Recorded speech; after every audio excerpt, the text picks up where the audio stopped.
Our boy is a hardcore roleplay junkie who lives to commit to his characters. But when a colossal skeletal beast corners him, the casual gaming fun instantly turns deadly.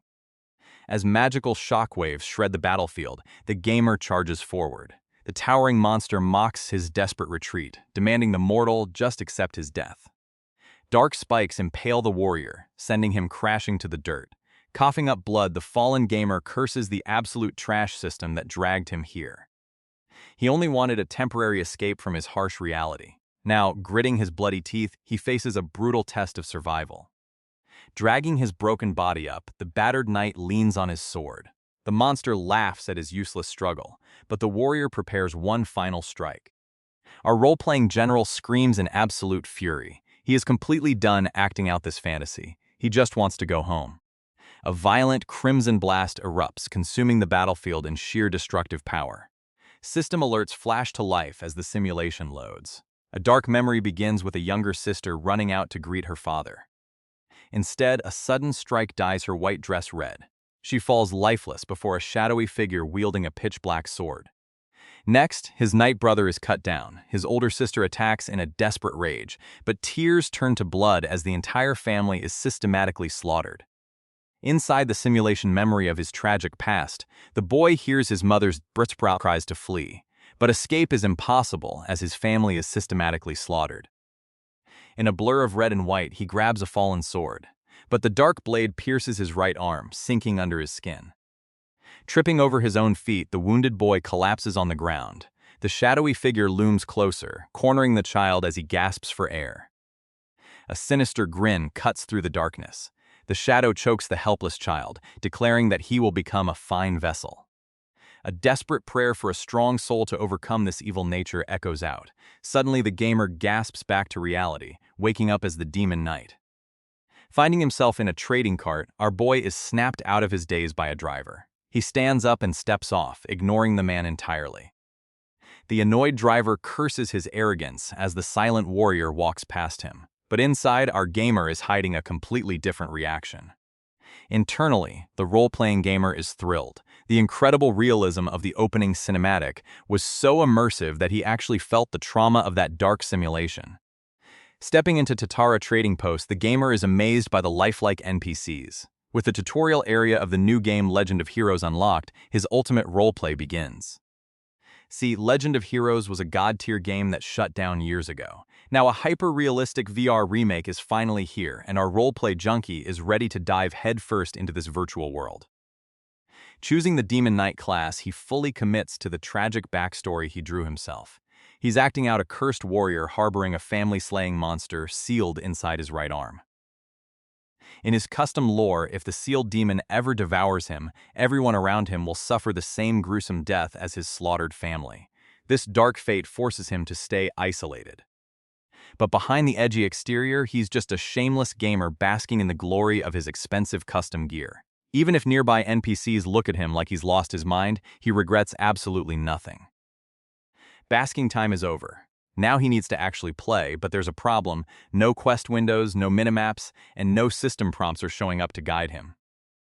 Right on cue, a young boy approaches, asking if he's the legendary Demon Knight. Our boy expects dialogue choices to pop up, but the simulation gives him absolutely nothing. Forced to improvise, he drops a cold command to lead the way, terrifying the kid instantly. Internally, our gamer is thrilled by how realistically the child reacts to his dark aura. As they navigate the bustling streets, the sheer detail of this commercial VR tech blows him away. The NPC guide leads him straight to their destination, stopping at the guild's entrance. Stepping into the Tatara Adventurer Guild, our boy is stunned by the hyper-realistic graphics. The wooden floors feel so real, he wonders if the developers kidnapped aliens to build it. A friendly clerk named Isrin greets the warrior, asking to see his adventurer token as standard procedure. The game's inventory window pops up right in front of his face, blocking his one good eye. Annoyed by the awkward placement, he reaches in and pulls out the required token. With the token confirmed, the clerk quickly leads him to the urgent client, while our gamer mentally prepares for his first official tutorial quest.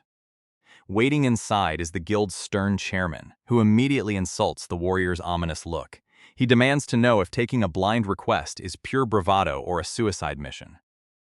Treating this as a simple quest dialogue, the gamer decides to drop a cold, edgy line. He mockingly tells the old man that his tongue knows no manners. But the reaction is not what he expected. A terrifying, murderous aura erupts from the NPCs, and he suddenly realizes he has made a massive mistake. Inside the merchant office, our boy stands before the local leaders. The chairman of the Mabel Merchant Group demands he follow them, sizing up the mysterious knight who volunteered for a dangerous mission. Though the guild receptionist worries he might be in over his head, the roleplay addict is internally celebrating. The realistic responses of these NPCs are exactly what he craves. When warned about the hazards ahead, the edgy warrior unleashes his dark persona, asking if a few insignificant bugs could truly threaten his blade. The merchant group reveals the grim details. Workers sent into the sewers have vanished, slaughtered by a demon nest hidden in the dark depths.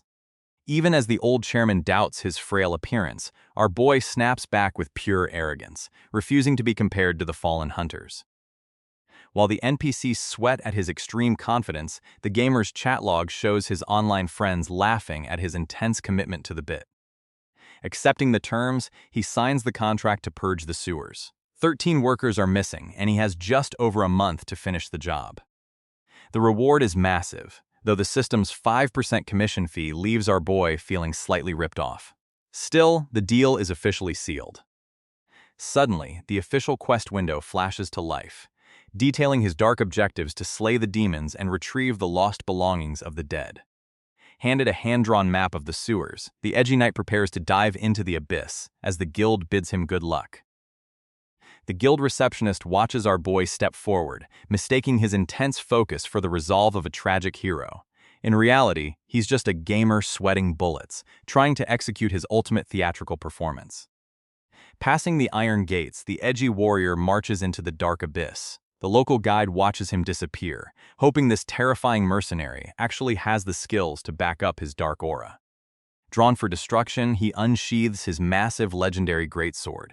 With a single earth-shattering blow, he splits a giant sewer rat in half, testing his raw combat power in this new world. But the massive weapon's deafening noise exposes a critical tactical flaw. Fearful of breaking his high-tier gear in these narrow brick tunnels, he swaps it out for a standard, versatile longsword. The guild official remains stunned by the knight's chilling composure. To the locals, this is the most lethal demon hunter they have ever laid eyes on. Deep in the dark, damp maze, the hunt officially begins. Our boy spots his targets and channels his dark persona, muttering cold threats to the approaching horde. Green energy slashes light up the darkness as he tears through the goblin swarm. Each strike is a display of pure, ruthless efficiency, treating the vile creatures like mere insects beneath his blade. He decapitates the final threat, declaring the battle boring as a new quest notification rings out. The main objectives are cleared, but a new optional task to rescue a child suddenly appears. Surveying the mountain of goblin corpses, he grows irritated. But it's not the smell of blood that bothers him. It's the absolute lack of loot drops after all his hard work. Our boy is internally seething over the lack of loot drops, but his disappointment is cut short as he walks deeper into the sewer ruins. He spots a child suspended in a tangle of vines. With a swift flash of green energy, he severs the constriction and catches the falling kid by the leg. Saving the boy triggers memories of his class lore, reminding our boy of the tragic sister slain by the very demon sealed inside his arm. Though he wants to comfort the kid, he hesitates, realizing it would break character to pet a civilian with his demon-infected hand. When the kid asks if he is a knight, our boy turns back to reassure the child, maintaining his noble persona to keep the hyper-realistic NPC calm. As they make their way through the shallow water, the kid reveals he snuck into the dangerous sewers to search for his mother, who never returned. Externally, our boy scolds the kid for not waiting for the guild, masking his deep internal sympathy with a stern, cold demeanor. The grim reality of the sewers hits home when they discover the mother's belongings beside a skeleton, sending the boy into a fit of despair. Carrying the exhausted child under his arm, the edgy knight heads for the exit, marveling at the tragically realistic acting of this game's NPCs.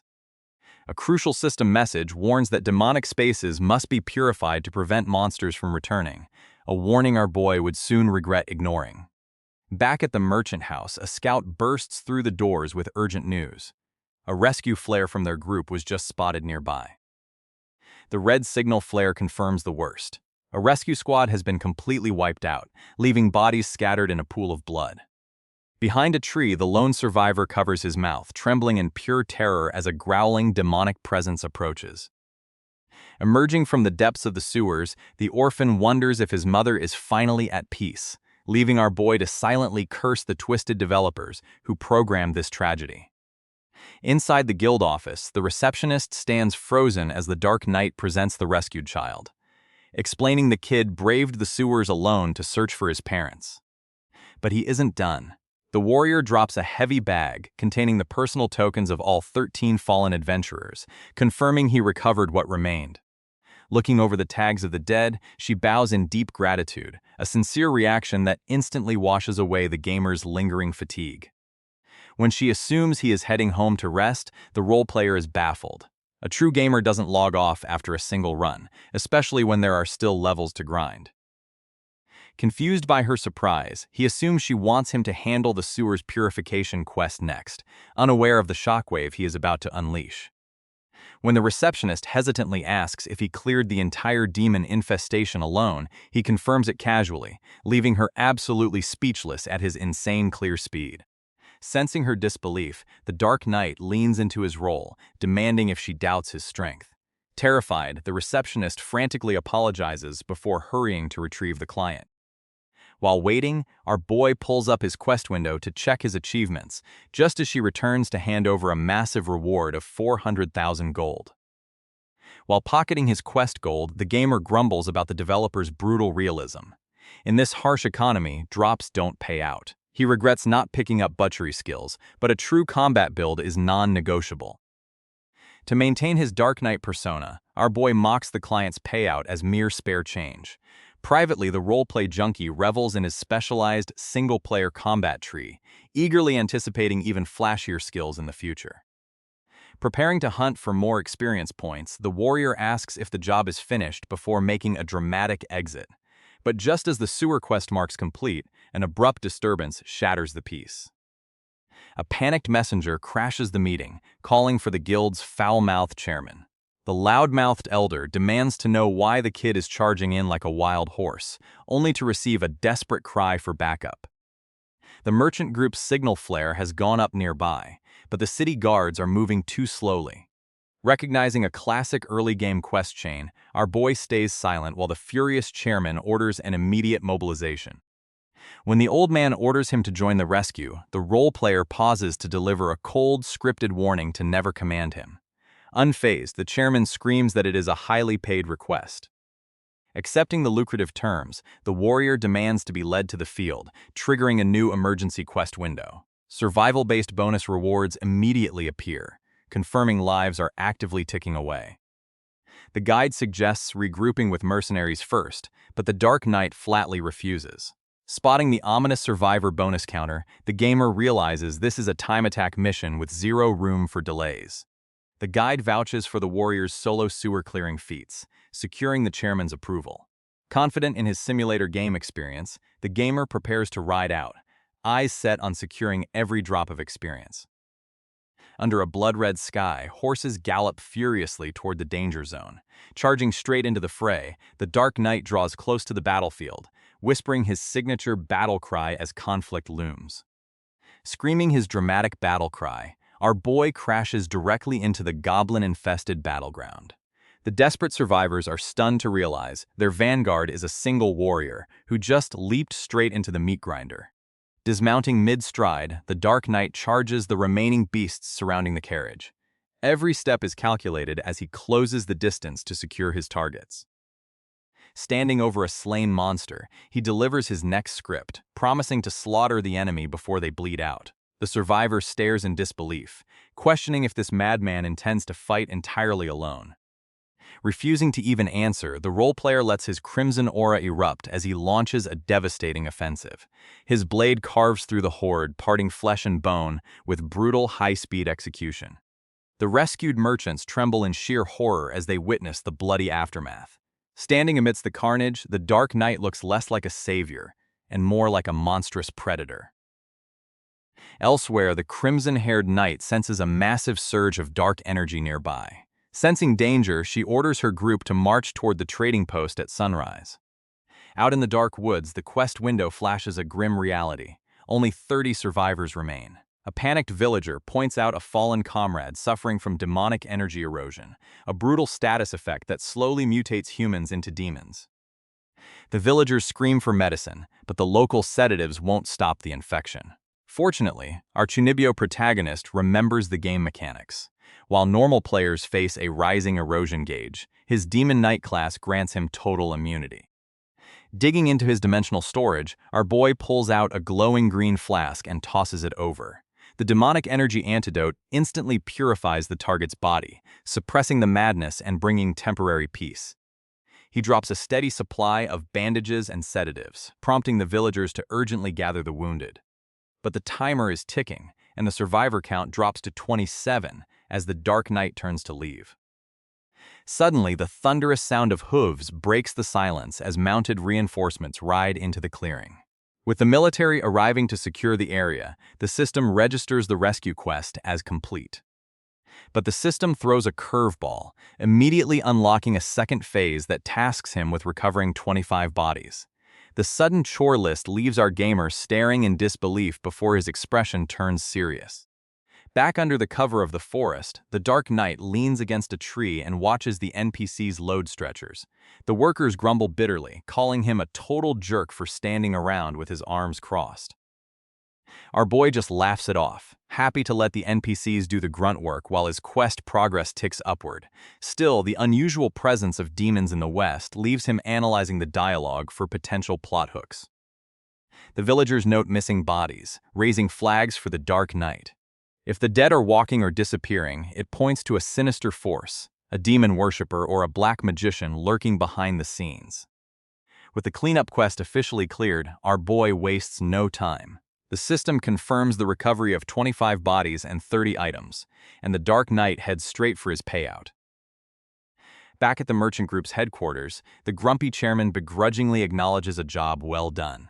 But when our boy demands fair compensation, the old man takes it as a massive insult. Slamming his cane down, the chairman immediately offers another job. Despite his assistant's protests, the old man demands a demon extermination mission, recognizing the Dark Knight's lethal efficiency. The target is the Northwest Forest, where previous adventurers have gone silent. Ignoring the guild assistant's frantic warnings, our boy coolly accepts, secretly appreciating the old man's blunt style. The flustered assistant yields and prepares to guide him to an inn for the night. They will iron out the contract details on the way, setting the stage for tomorrow's hunt.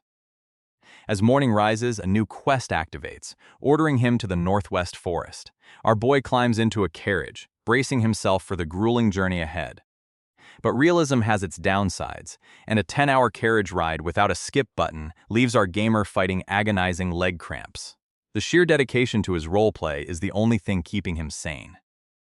When negotiation begins, the Dark Knight's cold silence pays off big time. The terrified assistant rapidly increases the bounty to over 1 million gal, prompting our boy to immediately head out.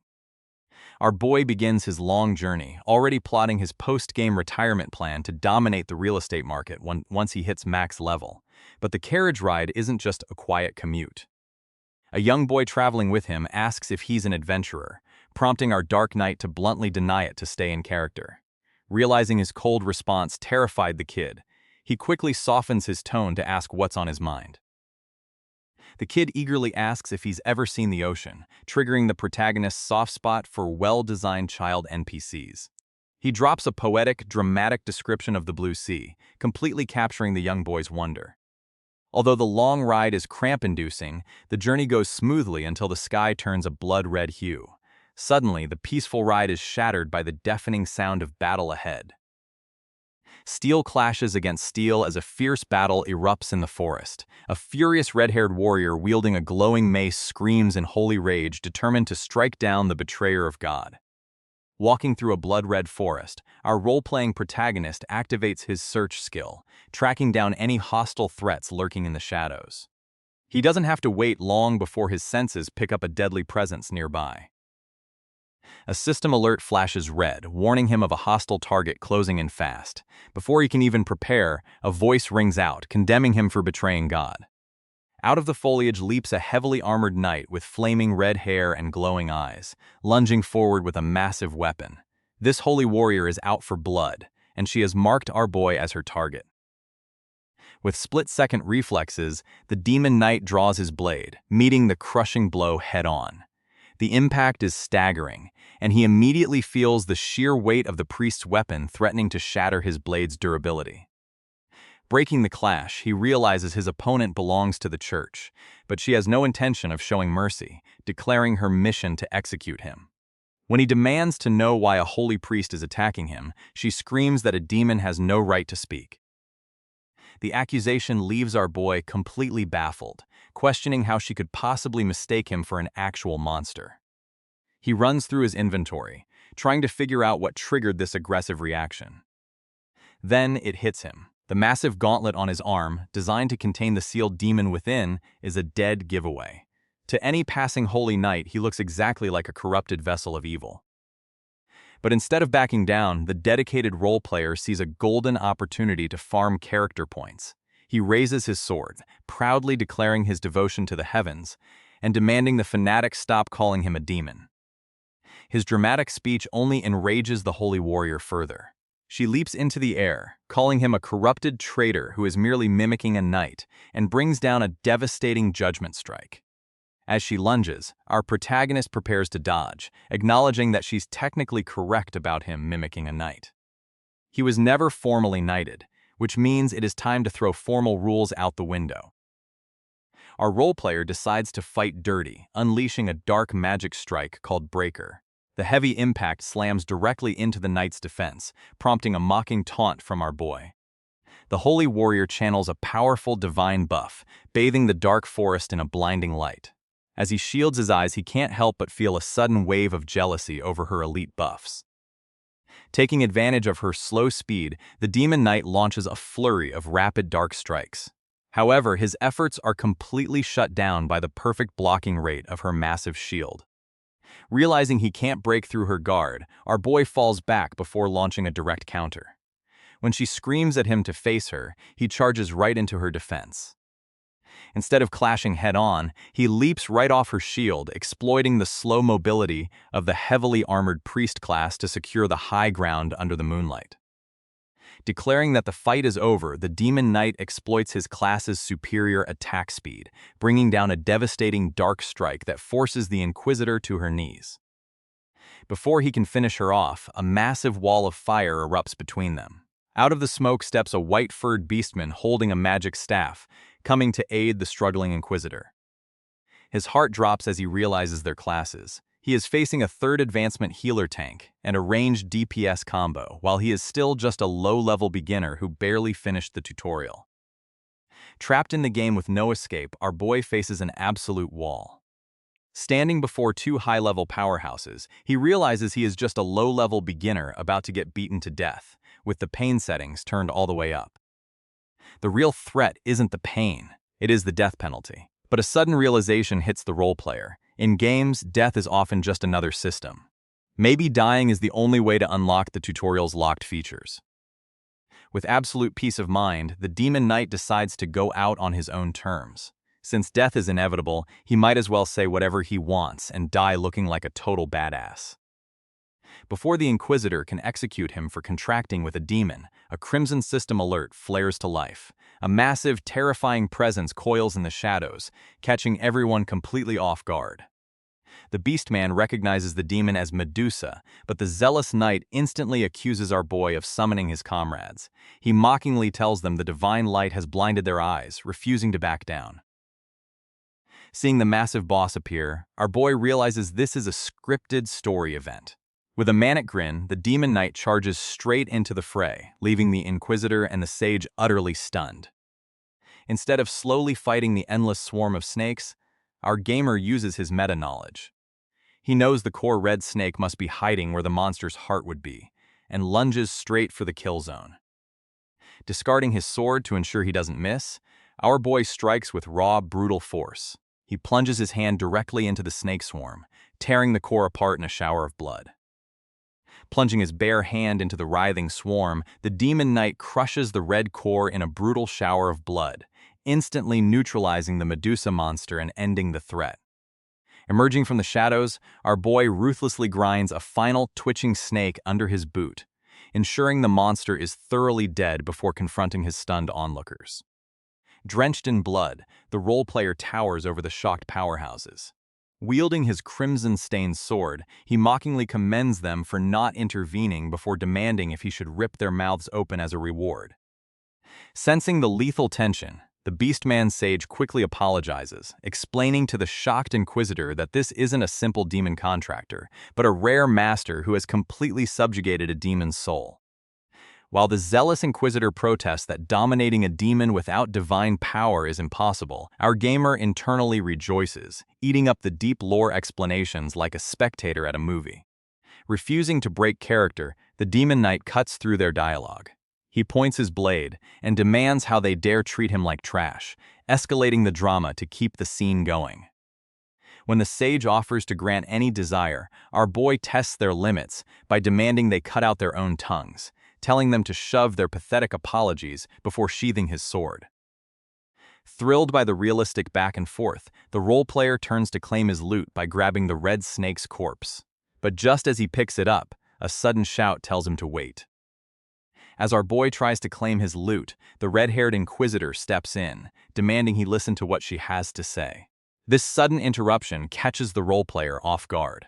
Could this tense standoff actually be triggering a brand new quest? The red-haired Inquisitor bows her head, offering a sincere apology for attacking our boy first. Realizing she is just a righteous knight doing her job, the protagonist is caught off guard by her complete lack of pride.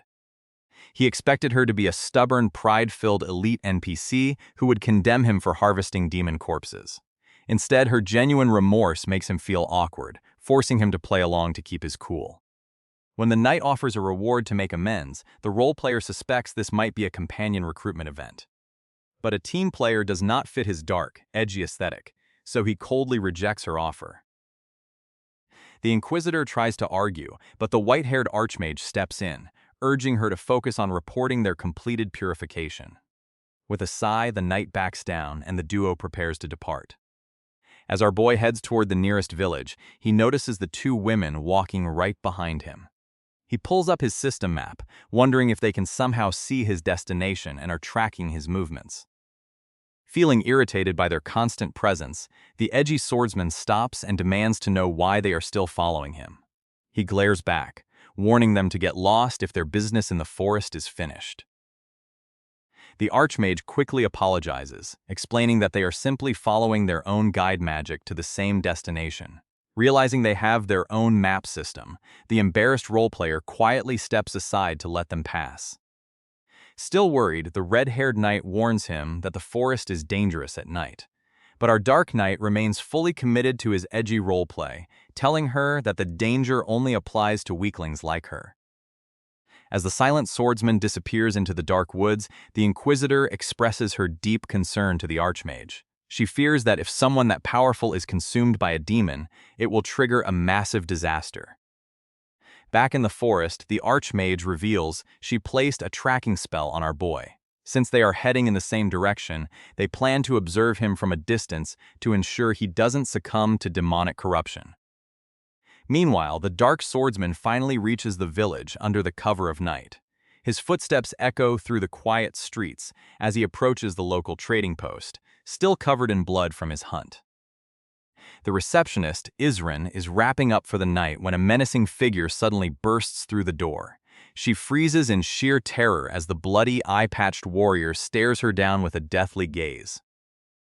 Without saying a word, the silent knight drops a blood-soaked sack onto the counter, demanding she verify his kill. When she opens the bag, she's horrified to find it filled with fresh snake corpses from the demon. She screams in disbelief, shocked that he cleared the forest demon in just 2 days. Internally, our boy is completely drained, crying tears of relief that his excruciating journey is finally over. See, walking away from the main cast yesterday seemed cool, but the reality was a brutal nightmare. Because he lacked a carriage, our edgy protagonist had to walk for a full day straight, suffering through the realistic wilderness. By the time the entry window for the trading post popped up, he was practically on the verge of tears. The developers made this virtual world way too realistic, turning a simple fantasy game into a grueling walking simulator. Back at the counter, the receptionist confirms the demon was a Medusa and promises a reward by daybreak. As the quest completion screen finally appears, our boy struggles to stay upright, completely dizzy from exhaustion. Sensing his fatigue, Isrin recommends the local inn and calls over a young guide named Khan. The bright boy eagerly runs up to lead the way, completely unfazed by the terrifying warrior drenched in demon blood standing before him.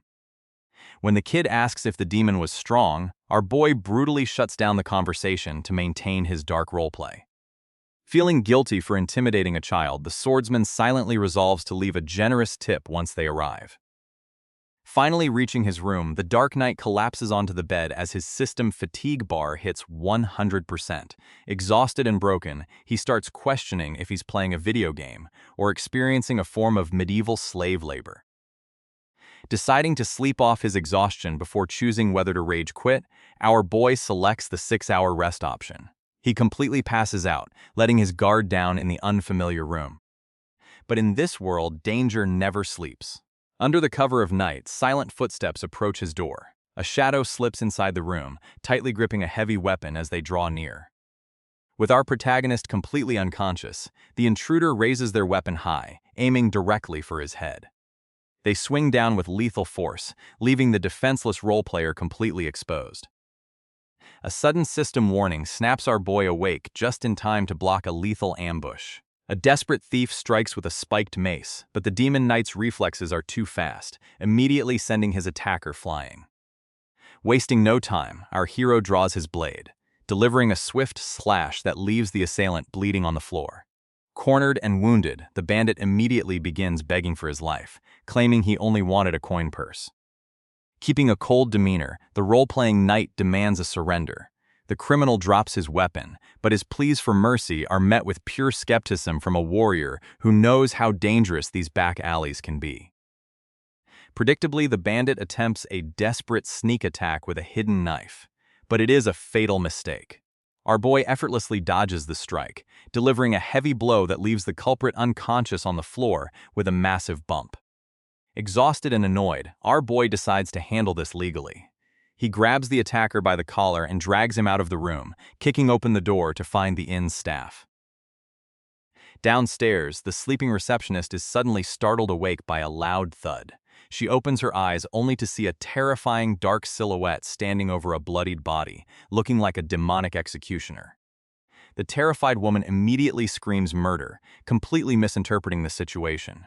Before our hero can even explain that the bandit is still alive, a new hostile warning flashes red, signaling another threat is closing in fast. It's the red-haired priestess, charging in and accusing him of murder. Without waiting for an explanation, she swings her massive mace in a furious attack, forcing the demon knight to block the crushing blow. Annoyed by this constant harassment, our boy realizes he has to stay in character.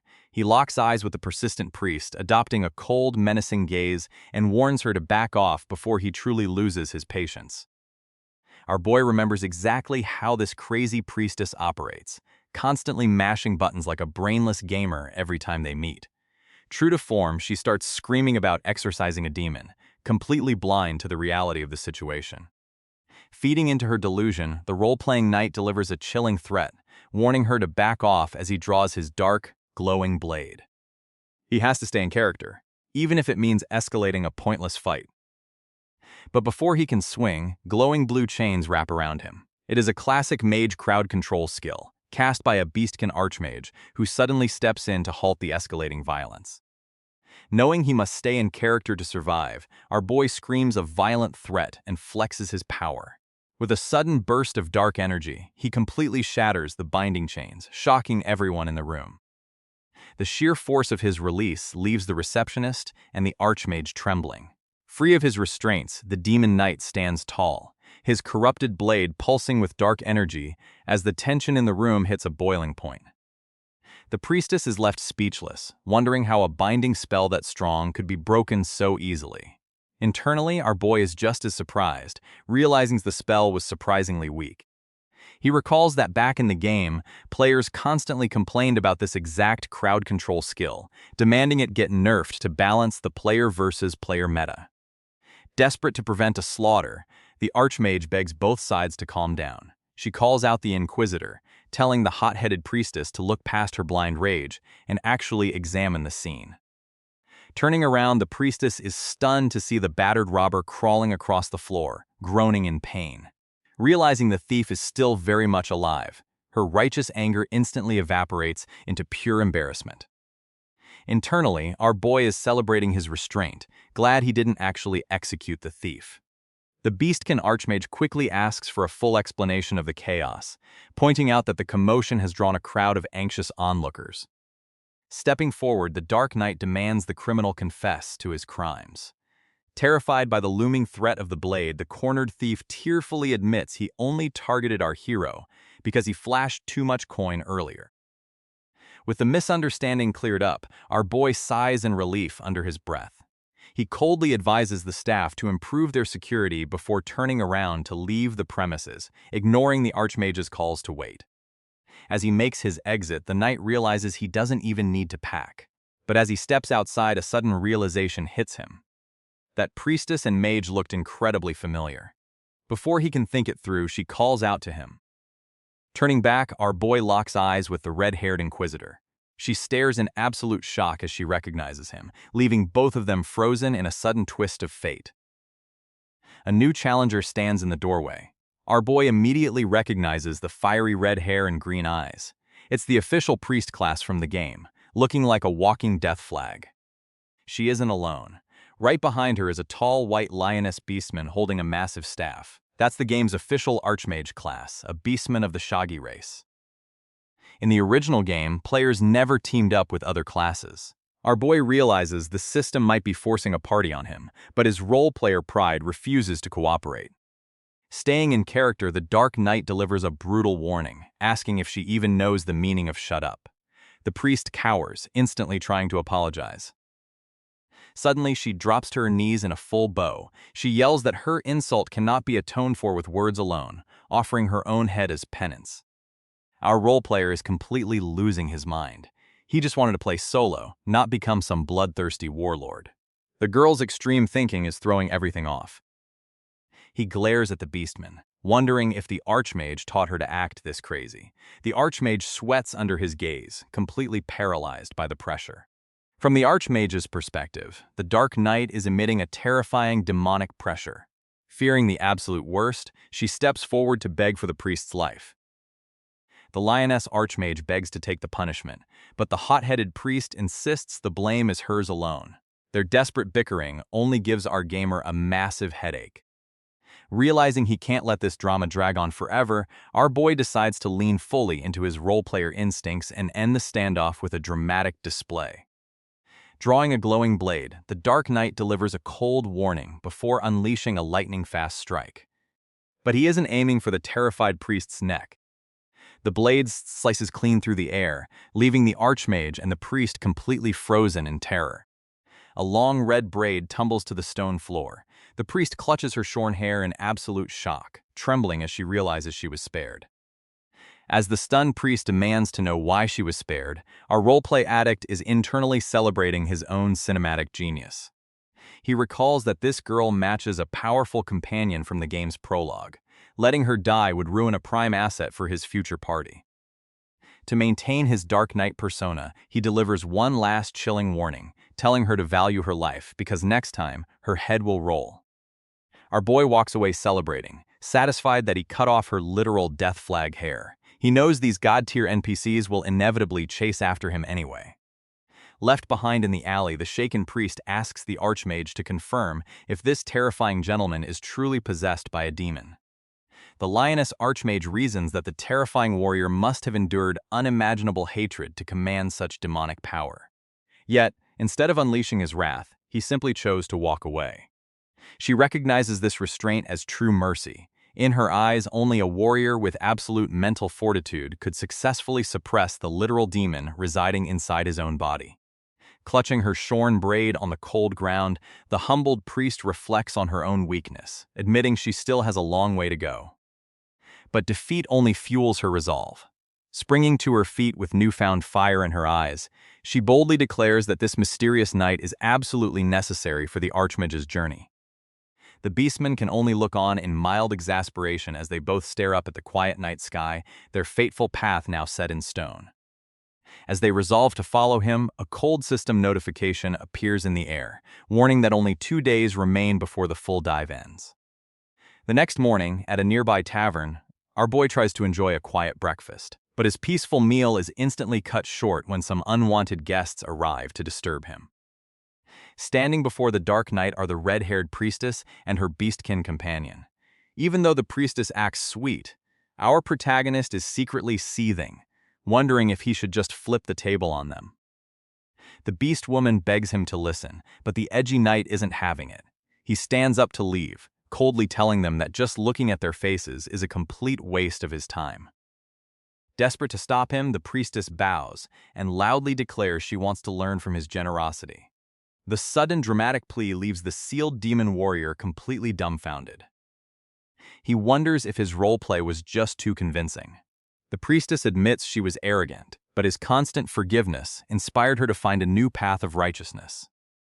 Seeing her clumsy, sincere apology, our boy realizes he is in deep trouble. Sincere, stubborn, and socially awkward characters are his absolute weakness. Back when he played the game, priests were always his favorite class. He fights the urge to pat her head, keeping a grim expression to avoid breaking character while she panics. Though her cuteness deals critical damage to his soul, he maintains his threatening persona. He warns them that ruining his mood is a dangerous way to attempt suicide. As the Dark Knight threatens them with his blade, the beast woman shouts out the name Satan. She asks if he would still draw his sword if they could lead him to the King of Demons.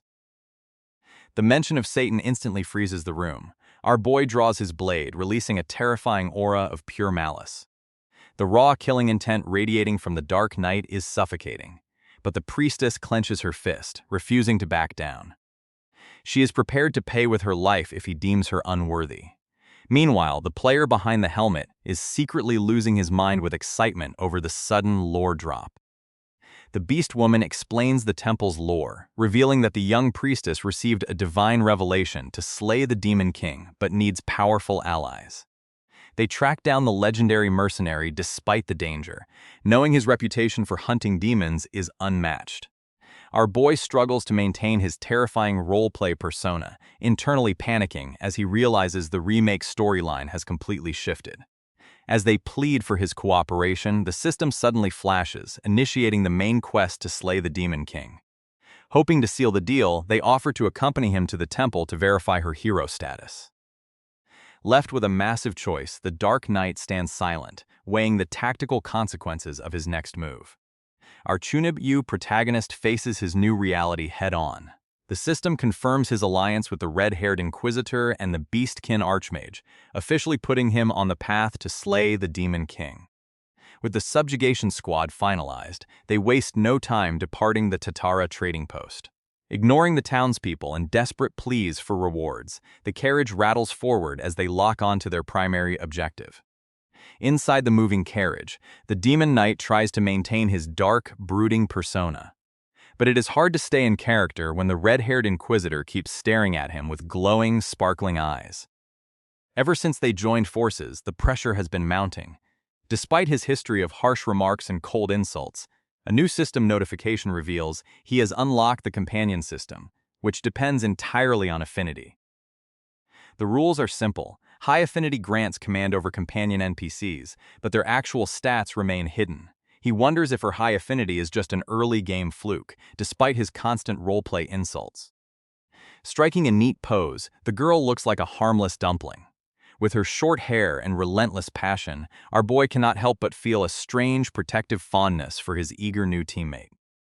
The silence is broken when the Beastkin Archmage confronts him. She questions why he has not asked about their divine revelation, leaving our protagonist internally sweating as he hides his lack of game knowledge. The Archmage makes her terms lethal, promising to tear him apart if their revelation proves to be a lie. Remaining calm on the outside, the Dark Knight demands they keep him informed of any critical details. Interpreting his cold demeanor as a sign of trust, the Archmage chuckles and reveals their destination. The carriage plunges deep into the forest, heading toward a temple requested to deal with demon extermination. The Inquisitor explains they are taking a separate detour to support a local temple, but our Dark Knight shuts her down. He demands tactical details on the demon's class and numbers, only to learn they have absolutely zero intel. A side quest notification warns of an evil presence hiding in the village. Realizing he only has a day and a half left of real-world dive time, our boy decides to save his energy and sleep through the long journey. As the carriage rolls on, the red-haired Inquisitor stares at him with absolute reverence. She believes his cold behavior is actually a sign of deep trust. A flashback reveals a conversation from the previous night. The Archmage scolds the Inquisitor for her reckless actions, but the girl defends the Dark Knight, realizing her blind pursuit of justice almost claimed an innocent life. Grateful for his mercy, she believes he gave her a chance at atonement. She now views the Dark Knight not as a threat, but as a divine apostle delivering God's teachings through tough love. Back in the present, the Inquisitor prays for his peaceful slumber as the carriage finally completes its long journey through the forest. When they arrive, a harsh reality hits our protagonist. The trip took 3 days of in-game time, meaning his expensive real-world dive fluid is draining away for nothing. Fueled by financial panic, the Dark Knight charges toward the temple to force some quest progression, leaving his bewildered companions scrambling to keep up. As they rush to follow him, the Archmage's beast instincts suddenly flare up, filling her with a deep, uneasy sense of dread. Reaching the ominous temple, our protagonist steps forward only to be instantly halted. Multiple blade points are thrust directly at his chest, greeting the party with lethal hostility. But the guards don't hesitate.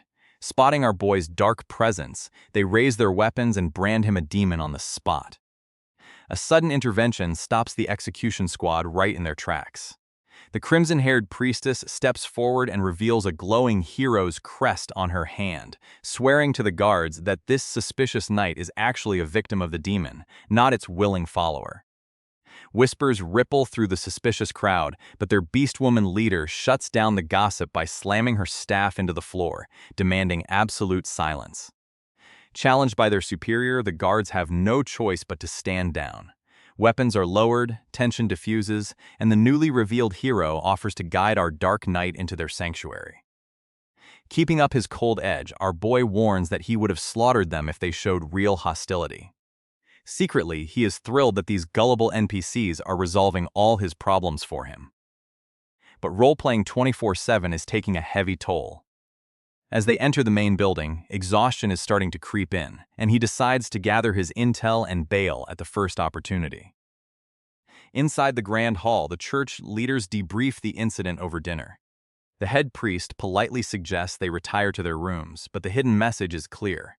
Stay locked inside and don't wander around. The mental exhaustion of constant suspicion pushes him past his limit. Tired of playing nice, our boy abruptly stands up, flatly refusing their offer, and calling the Holy Church a nest of hypocrites to their faces. A sudden quest update alerts our boy that the demon is hiding nearby in the village. As he turns to investigate immediately, the red-haired hero desperately calls out to stop him. But when the priestess tries to grab his arm, the Dark Knight violently shakes her off in a blinding flash of red energy. Giving them a cold, ruthless glare, he warns her never to touch him again, leaving the terrified hero trembling at his sheer hostility. When the beastwoman questions where he is going, the role-player declares he is going to execute the demon, secretly planning to speedrun the entire quest alone. Refusing to let their volatile asset run wild, the Archmage smiles slyly and decides they will join him, dragging the eager Inquisitor along for the ride. The High Priest is left completely speechless as they mockingly dismiss his hospitality, sprinting out of the cathedral to catch up with our boy. But their movements are already being tracked. From the shadows of the cathedral, a mysterious crow monitors their departure before taking flight into the night sky. Now forced to cooperate, the newly formed party hits the streets. The cunning Archmage immediately begins testing our boy's tactical knowledge, asking if he already knows the target's identity. Hoping to hear his analysis, the hero looks at him with pure admiration. Although he holds back a proud dad smile inside, our boy keeps up his cold facade by claiming he can barely believe she is the chosen one. Defending her faith, the priestess begs him to stop the disrespect. Her sheer dedication earns a nod of secret respect from our boy, but they have no time to waste. He demands to know exactly what kind of demon they are hunting. She reveals the target is a draugr, an undead monstrosity born in decay. The team reasons that a local cemetery or a place with a foul stench is the absolute best spot to start their search. Seeing the rookie inquisitor handle the situation so well makes our boy want to smile like a proud dad. He literally has to clench his fist and force himself to think of grim thoughts just to keep up his edgy persona. He remembers the original game lore, where this exact undead outbreak led to the corruption of the local temple. But as they move deeper into the dark streets, he wonders how much this remake version has changed. Suddenly, the hero catches a foul scent lingering in the cold night air. The party follows her lead, creeping down a narrow, shadowy alleyway where the smell of death grows overwhelmingly thick. Raising his lantern to pierce the darkness, our boy uncovers a horrifying sight. Shrouded in the shadows is a decaying, hollow-eyed corpse, proving that the threat is already right on top of them. Deep in the dark alleys, a dim lantern light cuts through the shadows, revealing a horrific sight. The party stumbles upon a fresh corpse, its lifeless eyes staring into the dark. With the stench of death heavy in the air, the beast woman runs off to summon the guards. Meanwhile, our boy realizes the overpowering odor belongs to a draugr, a foul undead monster that recently passed through. Kneeling beside the victim, the demon knight sets down his lantern and gently closes the dead man's eyes. He solemnly swears to hunt down the monster and avenge this senseless slaughter. As the Inquisitor bows her head to offer a final prayer for the deceased, our non-believing protagonist watches in silence, appreciating the quiet moment of respect in this grim world. The beast woman returns, warning that the killer is still close. Instantly, she channels her magic, deploying a massive tracking spell to trace the lingering demonic energy of the escaping beast. Without wasting a single second, our boy bolts down the lane, hot on the trail. The Inquisitor and the magic caster race behind him, purifying the dark energy to mark their path. Though he prefers solo play, the role player admits a party is handy for tracking, but their high-speed chase grindingly halts as our boy skids to a sudden stop. They hit a dead end, with the tracking trail disappearing directly into a solid stone wall. While the beast woman suggests taking the high ground to find an alternate route, our boy has a far more direct idea. Recognizing that look, the beast woman tries to stop him, but it is already too late. Our boy unleashes a devastating strike, blasting a path straight through the stone barrier. Our boy springs into action, using his raw physical stats to scale the alley walls and vault onto the rooftops. Without even activating a skill, the sheer realism of the game's physics blows him away. Down below, the Inquisitor and Beast Woman can only stare in disbelief at his reckless speed. They call out to him, but our role player is already in his own world, looking down at his companions. Inside, the gamer is absolutely losing it with excitement, convinced he has a natural talent for parkour. But he quickly snaps out of his delusions, remembering the ticking clock on their tracking spell. Scanning the night sky, he locates the glowing blue trail of the tracking spell snaking over the rooftops, guiding him toward the target. Spotting his target, the demon knight slips right back into character, calling the beast a bug playing cheap tricks. He vows to end this chase right here and now. Bounding across the chimneys, the role player is completely thrilled by how responsive this world feels, laughing maniacally at the sheer scale of this god-tier game. Landing a devastating blow, he unleashes a pillar of holy light to force the undead out. According to the system, this draugr can swim through solid rock to hunt its prey. But after declaring the game of tag over, our boy realizes the enemy isn't showing itself. He walks the dark alley alone, wishing his healer was here to clean up the terrible stench.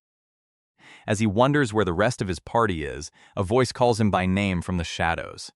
The speaker is pleased to find him alone, questioning how to peel off the heretics. The mysterious cloaked figure welcomes him, declaring that the king is looking for Gretchen, as a system notification identifies this stranger as a demon contractor who sold his soul for power. Our boy is left completely bewildered. Struggling to comprehend this sudden development, our boy watches as the zealot offers to rescue him from his heretic companions. The robed freak eagerly invites him to join a festival of slaughter. Recognizing that the name Gretchen isn't in the standard game lore, the truth finally dawns on our role player. Grasping his blade, he realizes he has accidentally unlocked the legendary demon worshipper route. A forbidden prompt flashes, triggering a violent awakening that shatters the limits of humanity. Our boy surges with unnatural power as dark wings and horns erupt, marking his evolution into a true demon knight. With forbidden knowledge flooded into his mind, the newly transformed warrior descends with a blade wreathed in dark flame. He feels the raw power coursing through him, realizing the lethal scale of his new abilities. Locking back into his cold persona, the demon knight unleashes a devastating dark/straight at his target. The ground fractures under the immense pressure of his signature skill, Breaker. But the cowardly contractor escapes the blast by throwing a summoned Draugr into the line of fire. Terrified of Gretchen's wrath, the summoner begs desperately for forgiveness. Gretchen offers no mercy, declaring that not even hell will save his enemy. Realizing he is marked for death, the panicked summoner screams for his armored shield once again. A towering, purple-armored knight materializes to block the path. The massive undead warrior raises its shield and roars, preparing to crush the invading threat. Brushing the defense aside as a petty trick, our boy charges headfirst into the iron wall. Sword clashes against shield in a brutal shockwave that shakes the entire corridor. With a deafening roar to clear his path, the demon knight tears through the air with a blinding strike. Yet the amorphous beast absorbs the impact, refusing to fall. Gritting his teeth in frustration, the warrior realizes normal slashes are useless against a target that feels no pain. Dealing with a buffed, shapeless shield is only wasting his stamina. Tactics dictate a change of target, and our boy decides to bypass the armor to slay the summoner directly. It is the perfect opportunity to test out his newly awakened powers. Deciding that straight force is the only way through, our boy shifts tactics. He channels the lingering energy of his signature skill, Breaker, and slams it directly into the undead shield. The massive blast obliterates the Guardian, and a system message confirms the Draugr has been eliminated. With the shield out of the way, the cornered summoner is left completely defenseless. Terrified for his life, the contractor begins to spill the beans, begging Lord Gretchen for mercy. But our role-playing hero is just thrilled to realize these are the exact guys behind his early game struggles. Before the interrogation can go any further, the rest of the hero's party bursts onto the scene. Hearing their voices, the desperate summoner believes his savior has finally arrived. But their righteous anger instantly shifts toward the contractor. The fiery priestess unleashes a devastating holy attack, mistaking the demon summoner for a heretic target. Blasted by holy light, the dying summoner screams in agony, demanding to know why Gretchen has betrayed them. But our boy doesn't have the slightest clue what the man is talking about. Committed to his dark roleplay, Gretchen stays completely in character. He swings his blade and demands the heretic apologize with his life, unleashing a final slash to finish the act. Sometime later, the party returns to the mansion after a successful mission. While they walk down the corridor, the red-haired priestess steals a glance back at the silent demon knight. Despite the brutal beatdown, the contractor managed to survive. The party secured their prisoner, locked him in chains, and successfully kept him alive for future questioning. As Gretchen prepares to finish the job, his beastman ally restrains the target with magic chains. She urges him to stay calm, arguing that keeping the summoner alive is crucial to uncovering the true mastermind behind the Draugr. Outwardly, our boy plays along with his ally's tactical advice and walks away. But internally, he's just sweating over game mechanics. He was only trying to reduce the enemy's HP to secure the capture. A system notification confirms his logic, explaining that depleting health is key to capturing NPCs alive. As he marches down the corridor, Gretchen realizes this remake has introduced several new hidden mechanics. But the victory is short-lived. Suddenly, a barrage of red warning screens floods his vision. His health is steadily ticking down, leaving our hero to face a silent, ticking time bomb. Locked out of the interrogation chamber because of the holy wards, the demon knight has no choice but to retreat. The sacred temple's purification magic is literally burning away his HP just for standing inside. but the high difficulty of his class only fuels our boy's determination. A true role player thrives on the struggle, and this hardcore penalty is exactly the kind of challenge he lives for. As he steps back into the city streets, a new system notification alerts him. The main quest is on hold until the cultist reveals the truth, forcing him to find a way to kill time. But our boy isn't left alone for long. Before he can even plan his next move, the temple's energetic priest comes running to join him. When questioned about the trial, she explains that directly questioning a cultist is too dangerous for a hero. The Archmage ordered her to stick with the Demon Knight instead, effectively pawning her off.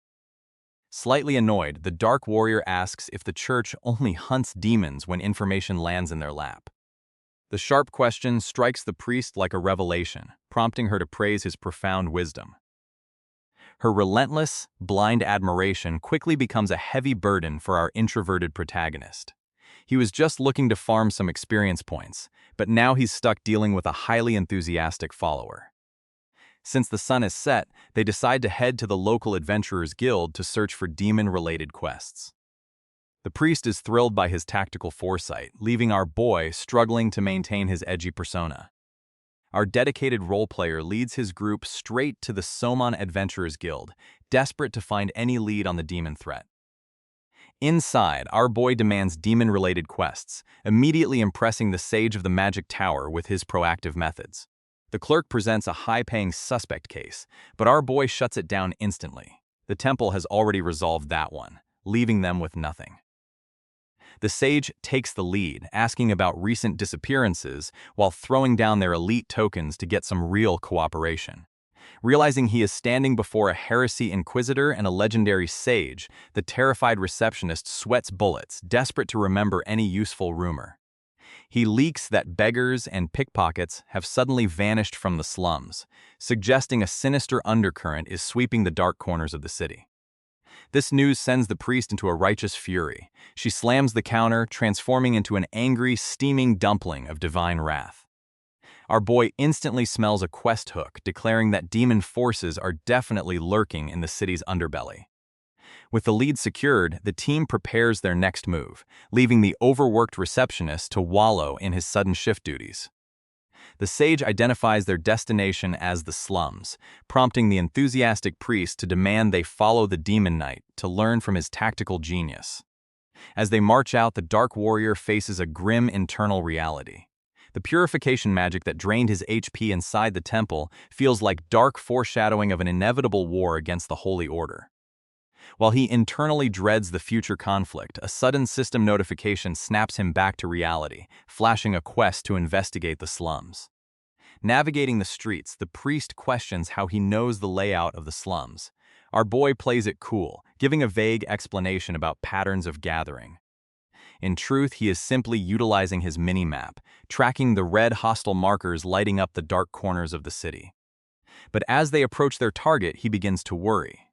The pure, hot-headed priest might have terrible synergy with the gritty underbelly they are about to infiltrate. Deep in the slums, they corner a local informant, but the information they drag out is far more explosive than expected. Losing her temper, the priest slams her mace down and demands the absolute truth, asking if the holy temple itself was the one responsible for kidnapping the citizens. Tracking a grid of hostiles through the dark slums, our role-playing protagonist leads his party deep into enemy territory. Even as the red-haired inquisitor senses the strange, suffocating atmosphere, the minimap confirms they are walking right into a swarm. Right on cue, a thief crashes straight into the demon knight, attempting a quick pickpocket. But our boy's reflexes are lethal. In an instant, he clamps down on the thief's wrist, delivering a cold warning to cooperate if they want to keep their hand. Inside, the gamer is ecstatic that his quest bait actually worked. Since the system didn't give him exact markers, he knew the targets would have to find him instead. His bait of choice? A simple coin pouch left exposed. Now the cornered thief realizes they've picked the absolute worst target in the slums. Before the thief can even process the threat, the zealous red-haired inquisitor steps forward, raising her heavy mace to deliver immediate divine judgment on the sinner. But the Lion Saint stops the execution, urging the hot-headed priest to show mercy instead. She reminds her that their demon knight is a beacon of compassion, even if his actual thoughts are far less holy. As a bizarre holy aura flashes behind the clueless knight, the priest reluctantly backs down, trusting his silent judgment. Our boy is just left wondering why on earth they're viewing him like a literal Buddha. With the party's internal drama resolved, the knight demands the thief lead them directly to their leader. Bound in chains, the pickpocket guides the group deep into the labyrinthine alleys. The trail leads straight to a massive bald man known as the head thief. Confronted by the intimidating priest, he sweatily swears that the temple is the one responsible for taking their targets. The head thief drops a bombshell, accusing the church's own inquisitors of taking the slum's residents under the guise of reformation. The hot-headed priest immediately explodes at the accusation, calling it pure blasphemy. As the priest screams that reformation is strictly regulated, the Lion Saint tries to diffuse her explosive temper, though the tension in the room is rapidly rising. Meanwhile, our protagonist realizes this is no longer a simple side quest. It is the launch of the main story route. Stepping forward, the Demon Knight demands to know how many people have vanished. Sweat pouring down his face, the leader admits it started a month ago, with people quietly disappearing like a human trafficking operation. He quickly backtracks, terrified of the knight's imposing presence.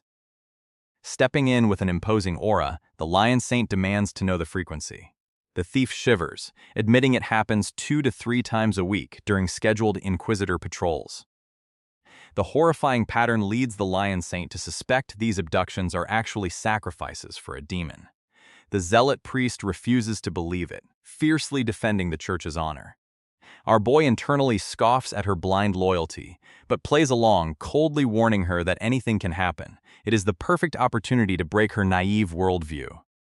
While the gamer inside squeals with delight over this classic character development trope, the knight presses the leader for their location, only for the boss to claim complete ignorance.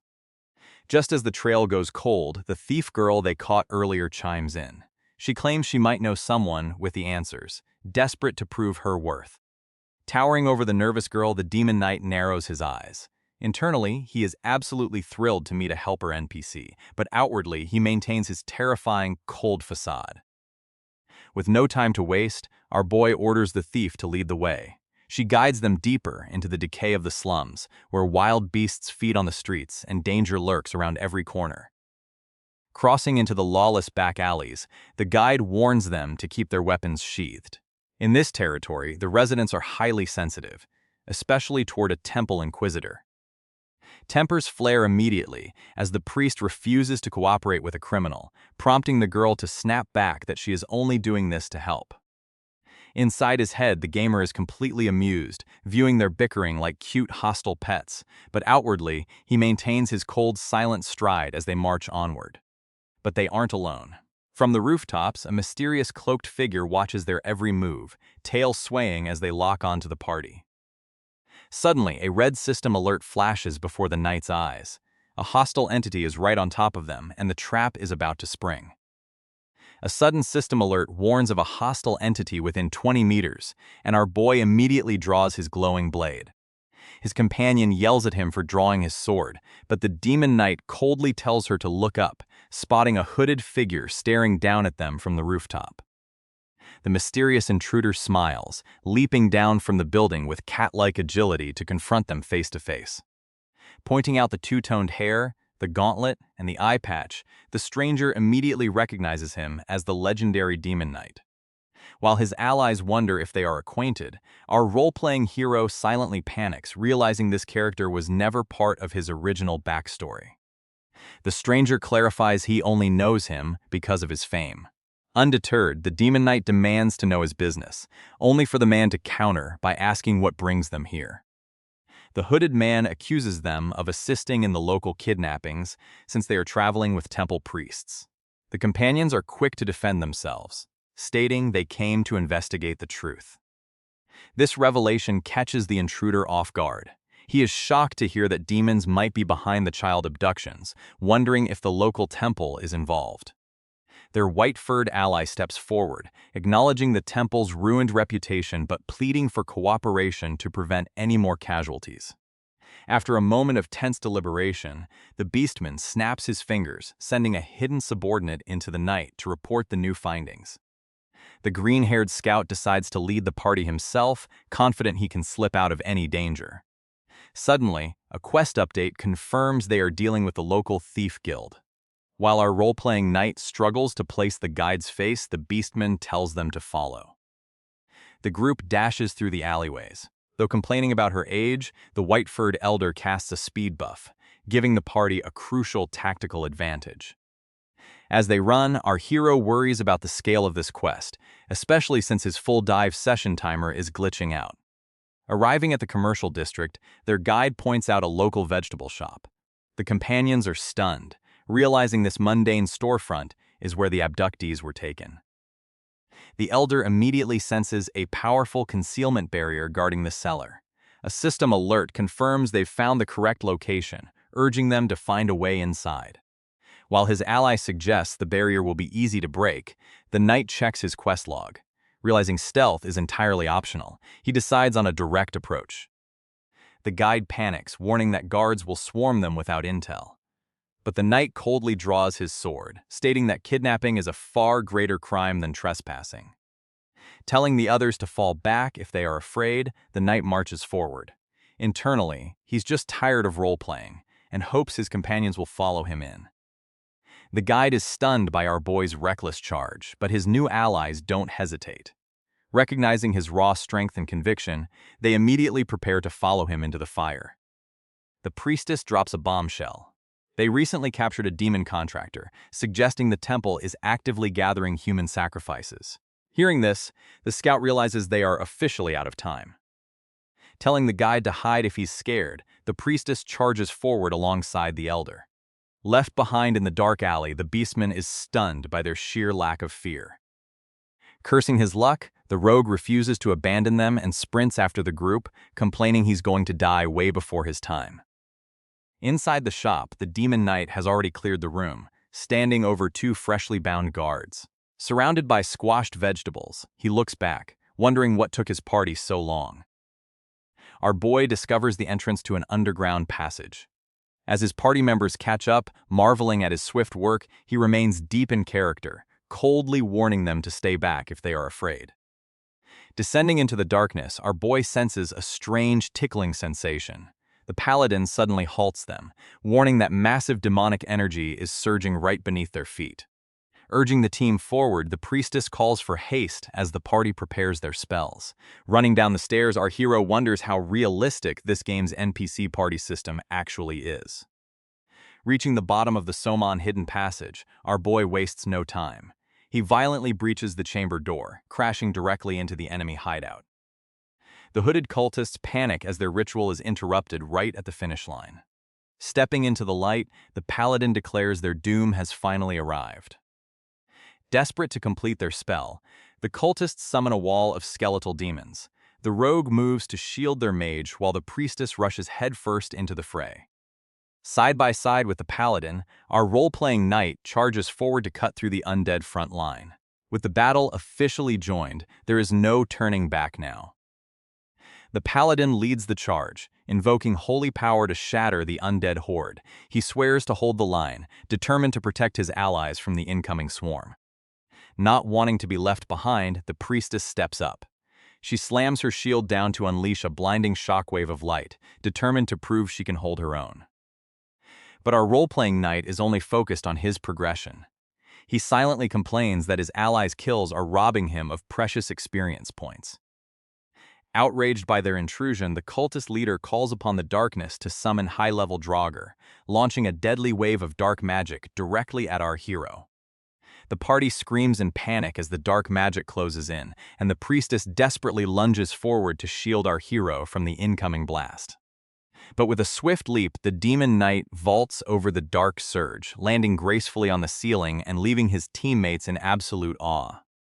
Realizing the enemies are perfectly clustered, our boy decides to capitalize on the moment and end this skirmish in one clean blow. Channeling his dark energy, he slams his blade down in a massive ground crash. The devastating shockwave shatters the chamber, leaving the priestess completely stunned by his raw power. Terrified by this monstrous display, the cultist leader breaks down in tears of absolute dread. Desperate to survive, he frantically orders his remaining skeletons to swarm the night. Terrified by the sheer devastation, the cultist leader completely loses his cool. He turns tail and runs, desperately screaming for his life while pushing past his own bewildered men. But our ruthless knight offers no mercy. Looking down with absolute contempt, he tells them to fall to hell before slicing through the survivors like mere vermin. In a matter of seconds, the chamber falls dead silent, painted crimson with the blood of the cultists.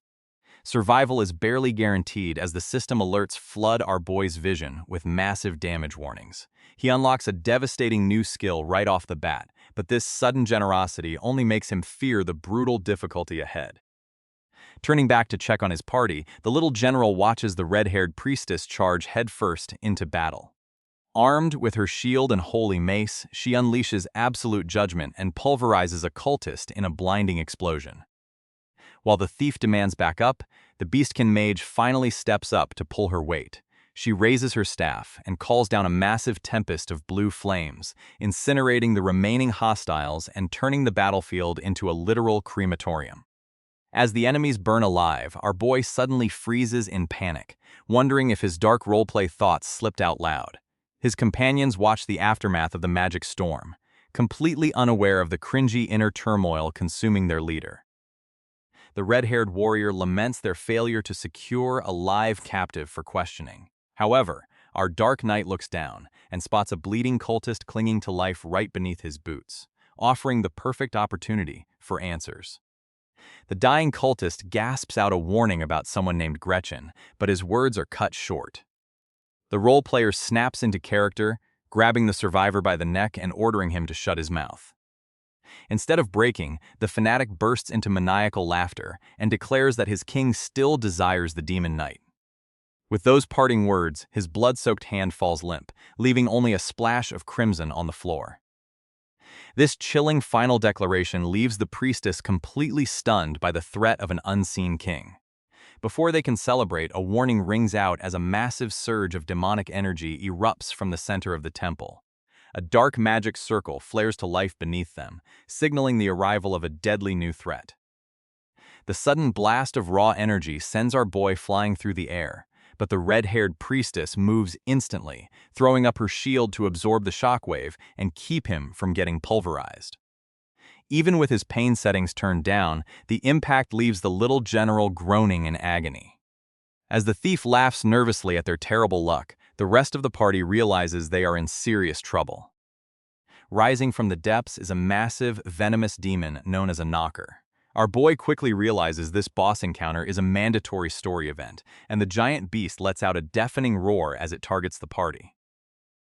Refusing to back down, the brave priestess steps forward, calling upon her holy lord to grant her the strength to protect the party and block the incoming onslaught. The massive demon slams directly into her shield with crushing force. She screams out, pouring every ounce of her strength into holding the line as the monster tries to grind her down. While the thief panics, the demon knight internally questions why the tank doesn't just dodge to the side. But since she is holding the aggro, he decides it is time to do his job. The beastkin mage screams out that the monster's weak point is its head. Hearing this, our boy leaps forward, charging straight towards the giant serpent to deliver the finishing blow. Airborne and locked onto his target, the demon knight's eye glows with dark power. He unleashes his devastating breaker skill, sending a massive pillar of dark energy directly down upon the beast. The devastating strike connects, unleashing a violent geyser of dark fluid that showers the entire party in crimson.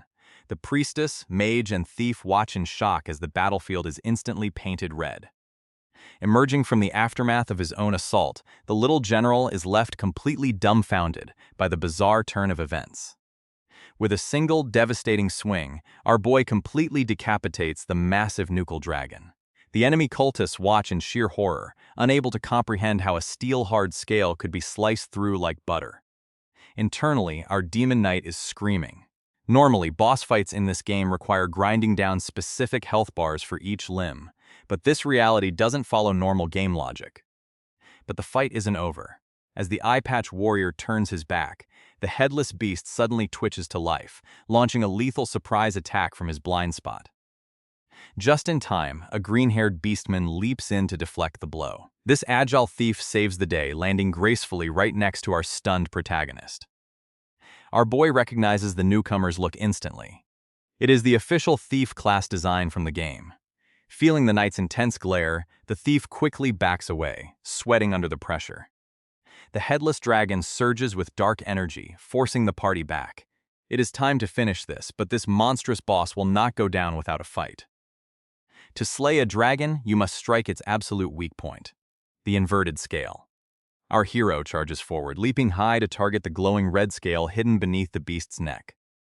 Declaring that the beast clings to life in vain, the little general channels dark purple magic into his sword, driving the blade straight through the dragon's vital point with a massive burst of energy. As the dust clears, the remaining party members watch in absolute awe. The terrifying boss collapses, leaving the demon knight standing victorious over the disintegrating corpse. Our boy stands over the disintegrating boss, utterly baffled by how he pulled off a piercing attack. He definitely spent all his skill points on ground crash, leaving his piercers locked. He wonders if it's a bug, but there's no time to submit a support ticket. A sudden scream cuts through his confusion as the red-haired priestess holds a surviving cultist at rope's end. She demands to know if our resident role-player will execute the man himself. Staying in character, the knight steps forward to handle the threat. The prisoner cowers in terror as the edgelord knight looms over him, pointing his crimson blade right at the cultist's throat. He delivers a menacing warning, eager to see how much of his wrath the traitor can actually endure. Before he can strike, the beastman priestess steps in. She isn't trying to save the cultist, though. She simply requests a clean kill so they can present the corpse to the temple as evidence. With a cold grunt, the Dark Knight delivers a swift, clean strike, instantly decapitating the captive. As the bloody head rolls away, the priestess prepares to console the souls of the sacrificed victims. But the tension isn't over as the newly arrived green-haired thief steps forward, asking for a favor. He wants to take one of the enemies alive to give his slaughtered comrades a chance at closure. The red-haired priestess immediately shuts him down, declaring that private retaliation is forbidden by law. Instead, she promises the Grand Temple will hold a memorial prayer service for the dead. This response triggers the thief's intense resentment. He bitterly points out the hypocrisy of a prayer service held by the very temple responsible for destroying their families. The fiery priestess insists the law must be followed, but the thief scoffingly accuses the temple of burying their crimes. As their ideological clash reaches a boiling point, the Dark Knight decides he's heard enough of their bickering. With a sudden strike, our boy shuts down the argument by tossing another captured cultist to the beastman thief. He tells the rogue to take him, leaving the priestess completely stunned by this unexpected compromise. The knight coldly points out that proper law enforcement would have easily exposed these cultists. He then threatens the thief, warning that if this captive escapes, the thief's neck is next. The rogue quickly agrees. A system notification updates the quest checklist, showing that the traitors are hiding inside the temple. While the priestess glares in disapproval, the role-player is secretly pleased that his edgy act is successfully farming companion affinity. Exhausted from the boss battle, our boy desires nothing more than a hot shower and his cozy bed. He decides it's time to finally log out of the game and get some well-deserved rest. But reality crashes down when a red system error pops up, rejecting the command. Desperate, he spams the logout option again, only to face the horrifying truth. He is officially trapped inside the game. Faced with his companion, our boy tries to trigger the system's logout command, but the game doesn't let him leave. Reality hits the demon knight like a truck. A logout error in a virtual reality game is a total disaster, but he hopes it is just a dungeon lock restriction. The Inquisitor senses his hesitation and asks if he sees something, completely unaware of the system windows flashing in front of his eyes. She recalls the warning that hosts encroached by demons usually become mindless zombies. But this young general seems to have suppressed the entity entirely. Tension rises as she grips her heavy mace, ready to unleash holy force if the corruption takes complete control of the host. Without warning, the Dark Knight turns and walks away. The startled priestess demands to know where he is heading in such a hurry. His response is cold and decisive. He is going to execute the corrupt fools who dared to collude with the demons. As he marches forward, his fist trembles while he desperately spams the logout command. The beast woman notes his low demonic energy, misinterpreting his silent struggle as a heroic battle of wills. Watching his retreating back, the priestess resolves to support him, believing he is still fighting a painful inner war. Meanwhile, the white-furred bishop questions the green-haired thief. The rogue tries to play off his observations with typical sly humor, claiming it is just his survival instinct. His loose tongue immediately earns him a fierce weapon-brandishing threat from the Inquisitor, forcing the captive thief to quickly shut his mouth. The bishop warns that demon contractors are too dangerous to keep alive, even with severed limbs. They must be eliminated before sunrise, prompting the group to head up. Gripping her weapon, the red-haired Inquisitor leads the group out of the dark dungeon, praying for holy guidance on the righteous path ahead. They emerge into Soman's busy commercial district, keeping their guard up. Even under the bright sunset, danger lurks around every corner. The green-haired thief falls back, promising to repay the favor of his rescue. But our boy coldly rejects the offer, completely distracted by his own panic. Suddenly, a quest window pops up, ordering him to hunt down temple traders. It's a massive distraction when he's just trying to survive. As the thief departs, the demon knight frantically accesses his settings menu, spamming the logout option. Every click only brings up a red error window. Absolute dread sets in. He lives alone as a freelance artist with no one to check on him. If he remains trapped, his real-world body will eventually starve. He remembers the physical safety overrides built into the VR capsule. Screaming the override command, he tries to trigger a hard shutdown from the inside. Even the emergency protocol fails. Our boy goes completely feral, screaming at the sky while his companions watch in utter confusion, fearing his demon has taken control. The screaming immediately alerts the city guards, who rush toward the commotion. Knowing a public scene will ruin everything, the priestess decides she must intervene. Before he can cause more chaos, she leaps forward with blinding speed, striking him down to neutralize the threat before the guards close in. Out of nowhere, the party's cleric slams our boy in the face with her weapon. But this isn't a betrayal. She's convinced he's losing control of the sealed demon in his arm and is trying to force him back to his senses. Realizing the demon knight has calmed down, she smiles in relief, leaving him completely baffled. It turns out his party members misinterpreted his logout struggle as a mental battle against the dark entity sealed inside him. Driven by pure misunderstanding, the red-haired priestess vows to trust him, swearing to buy him time even if she has to beat him senseless again. She hoists her mace, ready to fight for his soul. Exhausted by the sheer absurdity, the little general turns to the beastkin mage for a sane explanation, but even the white-furred magic user looks dead serious, asking him if he's truly all right. He snaps at them for having decorative eyes, finally putting the pieces together. His laggy logout attempt made it look like the demon was taking over his body, triggering deep trauma from his character's lore. Before he can walk away, the beast mage steps forward. She demands a straight answer, asking point-blank if there is truly no issue with the corrupted power in his right arm. Our boy smirks, mocking their hypocrisy, but the mage stands her ground. She insists they aren't trying to offend him. They're just genuinely terrified of the sealed demon breaking free. The demon knight shuts them down, declaring his only goal is hunting demons, regardless of what they think.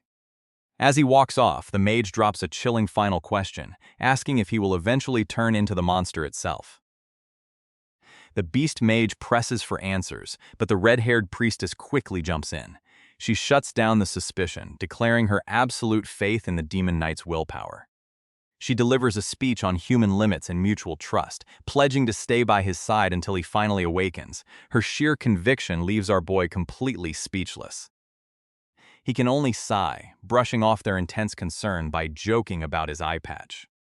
Without waiting for a response, the little general suddenly bolts down the street. Deep down, his inner gamer is absolutely screaming.